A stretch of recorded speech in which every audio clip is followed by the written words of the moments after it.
প্রথমেই আমি একটা পলিশ করিয়ে নিচ্ছি এবং সেটাকে কিওর করে ডবল কোট করে নিয়েছি। ডবল কোট করার পর তারপরে দেখো আমি বাফার দিয়ে ব্লক বাফার দিয়ে ভালো করে ম্যাট করে নিচ্ছি।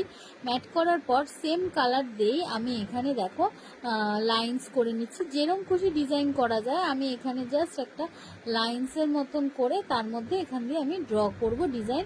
তো এখানে দেখো কিভাবে আমি ডিজাইনটা ড্র করি। তো দুটো লম্বা লম্বা লাইন কেটে নিলাম। তারপরে দেখো এখানে আমি বিভিন্ন রকম ছোট ছোট ডট দিয়ে আমি ডিজাইন করছি এবং মিডিল একটা এস প্যাটার্ন করে নিচ্ছি। যেরকম খুশি তোমাদের ইচ্ছা তোমরা ড্র করতে পারো। তারপরে দেখো অনলি আমি ইউভি ল্যাম্পে দিয়ে 10 সেকেন্ড কিওর করেছি, অবশ্যই এটা মাথায় রাখবে। কিওর করার পর আমি এর উপর দিয়ে অ্যাক্রিলিক পাউডার দিয়ে আবার 30 সেকেন্ড কিওর করেছি।